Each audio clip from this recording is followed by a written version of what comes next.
Hello everyone, कैसे हैं आप सभी का हमारे यूट्यूब चैनल वी लीड्स पे बहुत बहुत स्वागत है। पिछले वीडियोस में हमने जाना था विल हैव शैल हैव के बारे में कि इसका इस्तेमाल कैसे होता है, कैसे बोला जा सकता है और कहाँ कहाँ हम इसको यूज कर सकते हैं। आज हम जानेंगे उसकी प्रैक्टिस के बारे में, कुछ ऐसे सेंटेंसेस जिनको हम बोलते तो हैं, जानते तो हैं, लेकिन हम भूल जाते हैं कि इनको यूज कैसे करना है। हम विल हैव शैल हैव के बीच में नॉट लगाएं या ना लगाएं, नॉट कब लगाया जाता है और हेल्पिंग वर्ब पहले कब लाई जाती है, इन सब के बारे में जानेंगे। तो चलिए जान लेते हैं। देखिए, उसके पास खिलौने होंगे, उसके पास खिलौने होंगे मतलब आप अंदाजा भी लगा रहे हैं और बोल भी रहे हैं कि उसके पास खिलौने होंगे, यानी कि आप उसे इंग्लिश में कैसे बोलेंगे जान लेते हैं। He will have toys.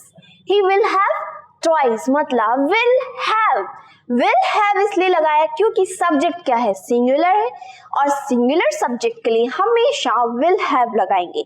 क्या लगाएंगे? will have लगाएंगे। क्लियर हुआ? आगे देखिए, बच्चों के पास खड़ी होगी, यहाँ पर मिसप्रिंट हो गया है, लेकिन आप गलती मत कीजिएगा कि बच्चों के पास खड़ी होगी, यानी कि children will have watch, children will have watch. Clear?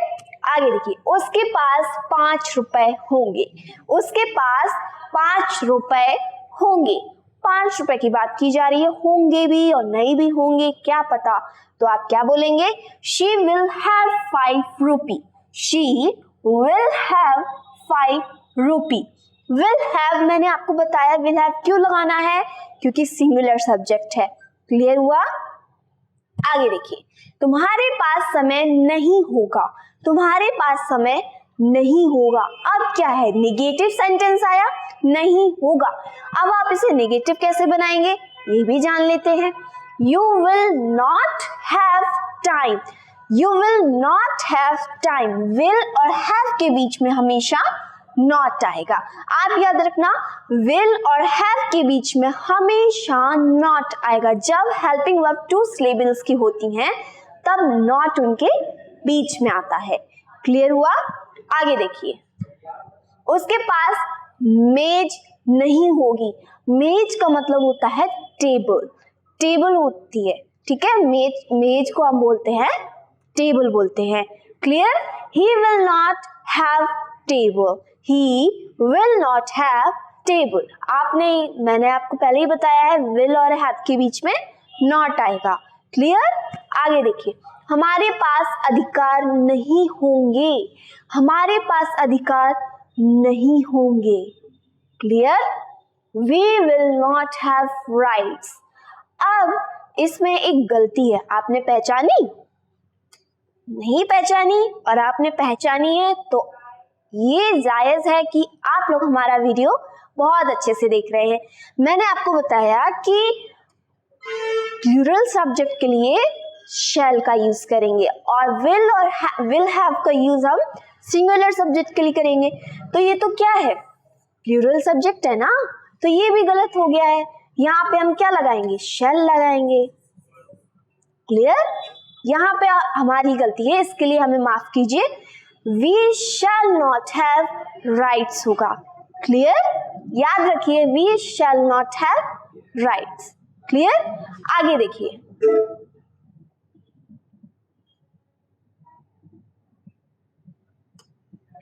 क्या गीता के पास शब्दकोश होगा? शब्दकोश को इंग्लिश में क्या बोलते हैं जान लेते हैं। विल गीता हैव डिक्शनरी मतलब क्या गीता के पास डिक्शनरी होगी? डिक्शनरी तो आप जानते ही होंगे, डिक्शनरी का मतलब होता है ऐसे एक बड़ी सी बुक जिसमें शब्दों का भंडार है और आप अपने हिसाब से उन वर्ड्स को ढूंढ सकते हैं। ठीक है? Will Geeta have dictionary, will Geeta have dictionary. जब क्वेश्चंस वर्ड्स इंटेरोगेटिव सेंटेंसेस आए तो हेल्पिंग वर्ब आगे, फिर सब्जेक्ट, फिर सेकंड। ठीक है? मतलब 2 सिलेबल्स के बीच में सब्जेक्ट आएगा। क्लियर हुआ सभी को? तो विल गीता है डिक्शनरी, ये क्लियर हुआ। आगे देखिए, क्या हमारे पास हथियार होंगे? क्या हमारे पास हथियार होंगे? आपसे पूछा जा रहा है और सवाल पूछा जा रहा है कि क्या हमारे पास हथियार होंगे? तो क्या बोलेंगे आप? Shall we have arms? Shall we have arms? मैंने बताया है आपको कि हेल्पिंग वर्ब के बीच में सब्जेक्ट आएगा। क्लियर? हेल्पिंग वर्ब के बीच में सब्जेक्ट आएगा तभी वो माना जाएगा इंटेरोगेटिव सेंटेंसेस। ठीक है, आगे देखिए। क्या मेरे पास फोन होगा? क्या मेरे पास फोन होगा पूछा जा रहा है, सवाल है, तो shall I have phone? shall I have phone? shall और have के बीच में I आया यानी कि सब्जेक्ट आया। क्लियर? आगे देखिए, आगे हमारा है धन्यवाद और थैंक यू। मतलब आज के लिए इतनी ही छोटी सी प्यारी सी क्लास, और आपको पसंद आई है तो लाइक शेयर एंड सब्सक्राइब, और मोर वीडियोस के लिए बेल आइकन जरूर दबा दीजिए।